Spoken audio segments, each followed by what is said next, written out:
সুপ্রিয় দর্শক, আমি এখন ছোট ছোট 3টি এক্সারসাইজ করে দেখাবো। প্রথম এক্সারসাইজটি হচ্ছে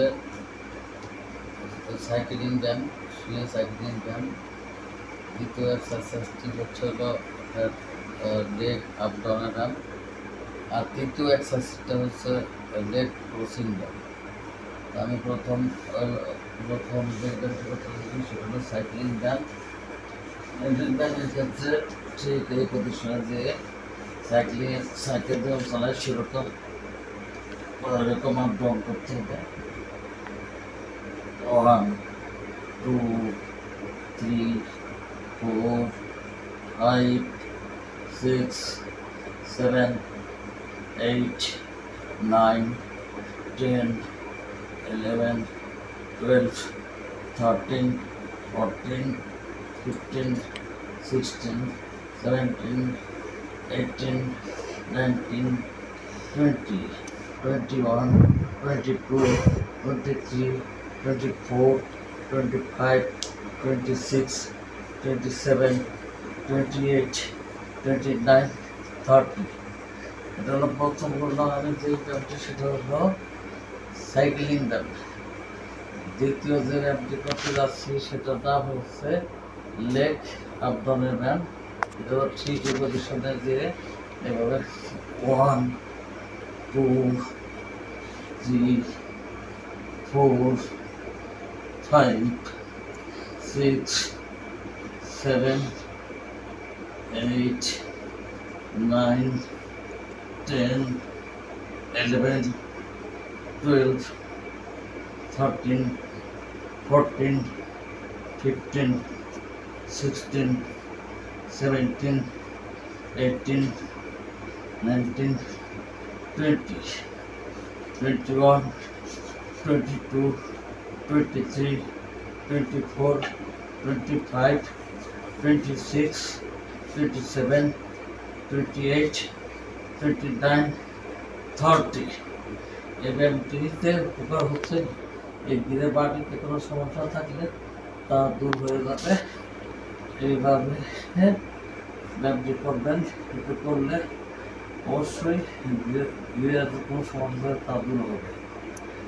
আমি এখন 3 নম্বর ব্যায়ামটি করতে যাচ্ছি। সেটা হচ্ছে দুটো পাও একটা পাও রেখে ঠিক ক্রসিং ভাবে পাটা তুলতে হবে।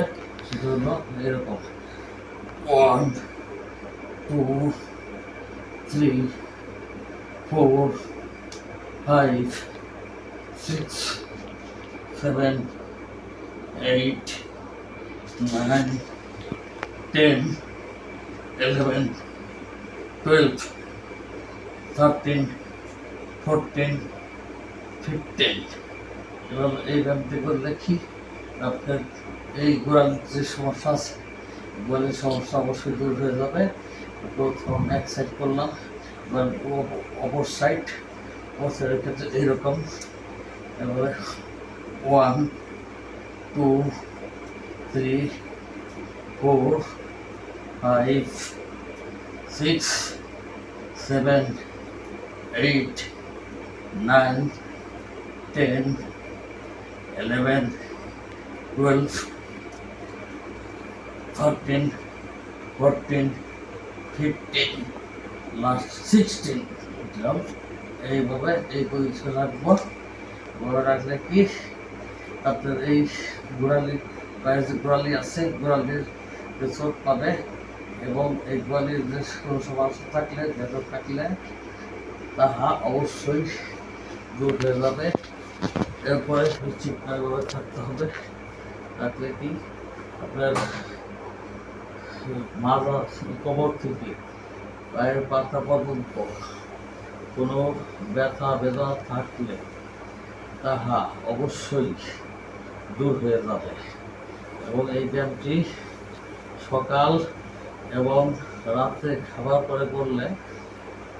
খাবারের পরে করলে অবশ্যই আপনার একটা বেনিফিট হবে, সেটা হলো ঘুম ভালো হবে। আপনারা প্রত্যেকদিন এই ব্যায়ামটি খুব এইভাবে সতর্কতাভাবে করুন। আহ, এতে এতে মাজা থেকে পায়ের পাতা পর্যন্ত যে কোনো ব্যথা থাকলে অবশ্যই দূর হয়ে যাবে। এটা আমার নিজের পরীক্ষিত ব্যায়াম, আপনারা করে দেখুন, নজর করার পরামর্শ দিন। আর এরকম ভিডিও দেখতে আমার চ্যানেলটি ভিডিও দেখে সাবস্ক্রাইব করে লাইক শেয়ার কমেন্টস করে দেবেন। এই আশা রেখে সকলের সুস্বাস্থ্য কামনা করে এখানে বিদায় নিচ্ছি। আসসালামু আলাইকুম ওয়া রাহমাতুল্লাহি ওয়া বারাকাতুহু।